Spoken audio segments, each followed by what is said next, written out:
제3지대, 우리나라 정치의 영역에서는 흔히 무당층의 표심을 일컫는 단어로 쓰이곤 합니다. 좀 더 넓게는 양당 체제인 우리 정치 구조에서 각 정당별 이른바 콘크리트 지지층을 제외한 부유하는 표심의 영역을 일컫는 용어로 통용되기도 합니다.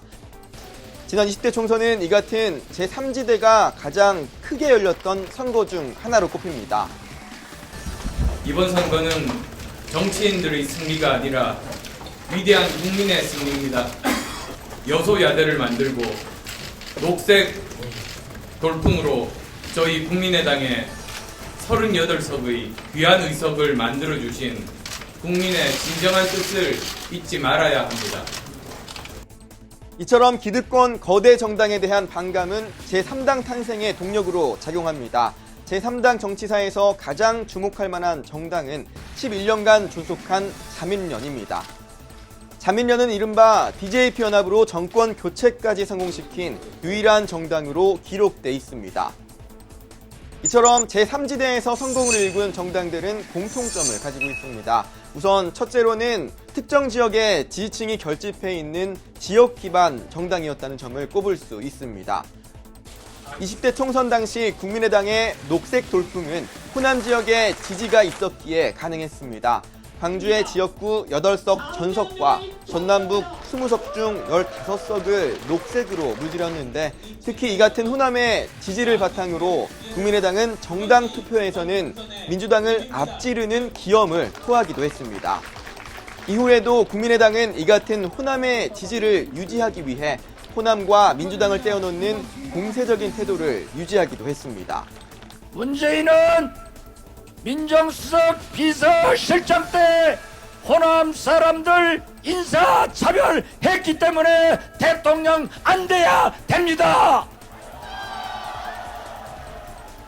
문재인 안 됩니다.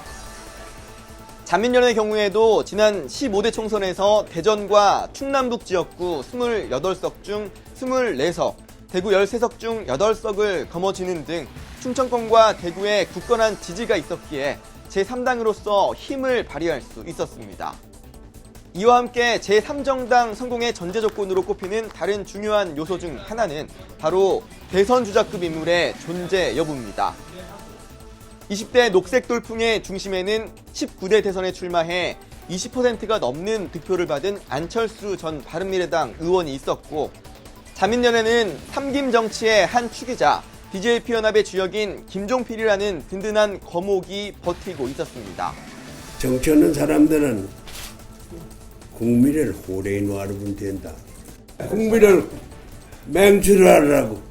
그러니까 그 맞는 말이지요. 21대 총선이 100여일 앞으로 다가온 지금 제3지대 향방에 이목이 쏠리는 건 어쩌면 당연한 일입니다. 특히 준연동형 비례대표제가 도입되는 첫 선거이다 보니 제3지대 세력화 성공 시 앞선 선거 때보다 몸집을 더 키울 수 있는 기회인 셈인데요. 제3지대를 이끌 인물로 거론되는 대표적인 현역 정치인 중 한 명은 바른미래당을 탈당한 유승민 의원. 좌절과 절망에 빠진 국민 여러분께 더 나은 세상, 더 밝은 미래에 대한 희망을 드리는 정치를 하겠습니다.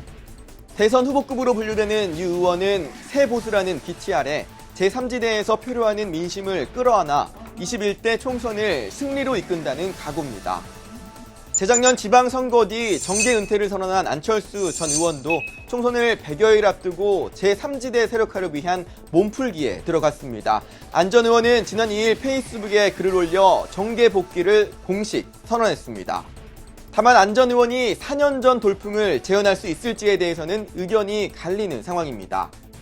최악의 국회라는 평가를 받는 20대 국회를 지켜본 국민들의 정치 혐오가 극에 달한 상황에서 해외에서 우리나라 상황을 지켜본 안 전 의원이 안철수표 새정치로 희망과 신선함을 안길 수 있다는 기대와 첫 등판에 비해 참신함이 많이 떨어진 데다 과거의 우유부단한 이미지 등 때문에 큰 호응을 얻기 어려울 수 있다는 우려가 공존하는 상황.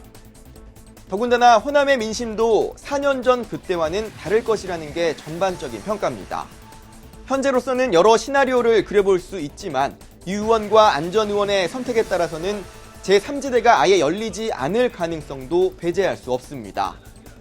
연말 정국을 거치며 보수 통합의 필요성을 뼈저리게 느낀 한국당이 유승민, 안철수 양쪽에 러브콜을 계속해서 보내고 있는 상황이기 때문입니다. 가급적이면 모든 분들이 함께하는 대통합이 될 수 있도록 노력을 하겠다.